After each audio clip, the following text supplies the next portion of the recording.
Hi friends, it's Gwen. Welcome back to my channel. This is not the video I intended to film today. However, I think I just need to get this off my chest and share with you guys.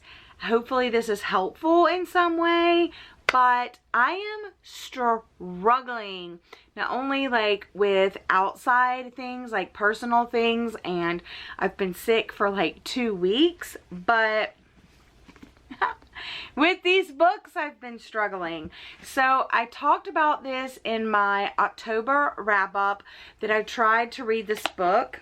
I read this much of Imaginary Friend by Stephen Chbosky. So I read 306 pages. I was going into chapter 53 and it's a 700 and something page book, and I decided to DNF it because I was not invested in the characters, the overall story, any of the side characters or side stories, the plots. I wasn't scared. I wasn't this book can be summed up into I just don't care. So I waited until I had my Audible credit, and I got it on Audible to help me get that far, because without the audio, I don't think I was ever gonna get a quarter of the way done. Joe Hill on the back says, if you aren't blown away by the first 50 pages of Imaginary Friend, you need to get your sense of wonder checked.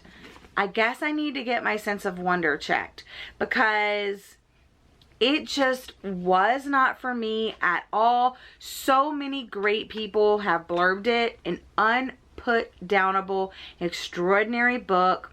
Stephen Chbosky combines the heart and emotion that suffices all of his work with Stephen King chills. The pages practically turn themselves. And that's from Greer Hendricks and Sarah Pekkanen, or however you say her last name.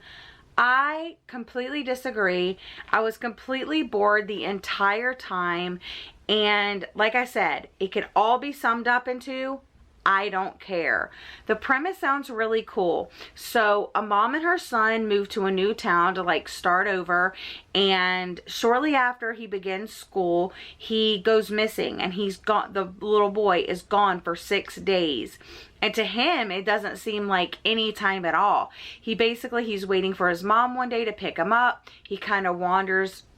He's following this cloud, and he wanders in these woods, and he gets to this clearing, and then next thing he knows, it's been 6 days and he's wandering out of the woods.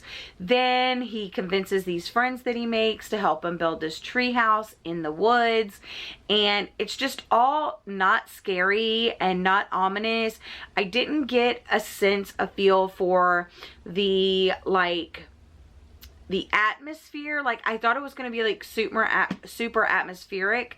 It wasn't. I didn't really particularly like the writing.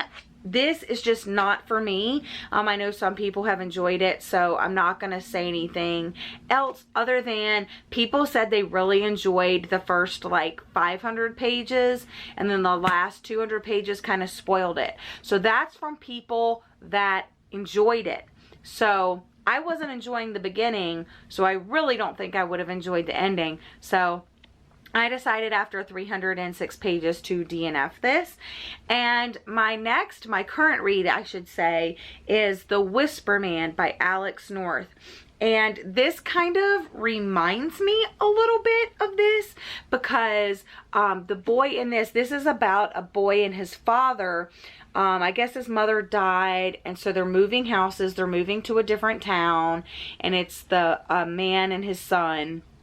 And the dad thinks that the son has these imaginary friends, because he sees his son talking to people that aren't there, but the boy is saying oh, it's the little girl in the dress, and he draws pictures of these people. So he moves, and I guess there was this criminal that's been caught and is behind bars now, called the Whisper Man, and he used to go up to children's bedroom window and whisper things to them, and I guess lure them out, and he's kidnapped and killed at least 3 kids, I think, and possibly a 4th, but he's behind bars now. But I think it kind of something weird's going on because it's kind of told in alternating chapters. One is like the father and son chapters and like him going to school and, you know, the weird creepy things that are going on with his son and then in the new house that they moved into and stuff like that. And then the other chapters are, I guess they were searching for this missing person, this, I think it was a boy that they were looking for. So it was like the lead investigator, I think she's a female, and then the guy that worked the Whisper Man case, he's since retired, but he's come on to like help with this one case. And yeah, it's really weird. So you know they're gonna like converge somehow, but again, this was a really super slow read. I am currently on page 156, about halfway, and I really think I'm going to DNF it. I tried to get the audiobook and I've been listening to the audiobook, but the audiobook is not helping at all because the narrator sounds the exact same for all of the characters. And because there's two, I guess it will be two main male characters, so it's hard to explain, but like the father is narrating the father and son chapters, and then it would have been better if they had someone else narrating the retired detective, policeman, whatever, that took care of the Whisper Man. But it's one narrator and it's just monotone and it's the same, and again, like, I just don't care. So I think I'm gonna DNF this, and I'm sad because I was like, it's my book of the month. Like, well, it was my book of the month for August. Like, I really want to read it, and like, I wanted to do a full review because I really haven't seen any reviews or anything. So I'm just kind of like let down. I'm a little intrigued because, as you could see, there's like this handprint, but there's also like this butterfly, and then like I'm guessing this is the little boy down here. But it's interesting because, like, is he seeing ghosts, or like, are these imaginary friends? And then so the house that they moved into, I guess there was a whole bunch of stuff in the house, and you know, obviously they were like, you have to get rid of all the stuff, but I guess they just took all the stuff and like put it in this like shed out back. And then there was like this man like creeping around the house in the shed area, and he said he was someone that he wasn't.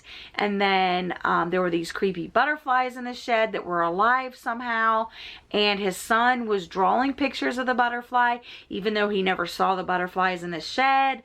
So I don't know, it's kind of like, I am kind of intrigued on this one, so I don't know. So I think I'm going to DNF it, but I'm going to put it on the back burner and see if I feel like maybe later on after I read something else if I want to pick it up again. But yeah, I'm struggling, you guys. I'm not reading anything good, and ugh, kind of sucks. Anyway, let me know if you've really struggled like this. So I'm going to DNF these, move on to something else. Wish me luck that my next read is better. I'm going to do a reading vlog of what I'm reading next, and hopefully that will like motivate me a little bit more, but I haven't quite decided what I'm going to read yet, so cross your fingers for me. Anyway, thank you guys so much for joining me today. I hope you're all having a lovely day or night, and I'll see you guys again in my next video. Bye!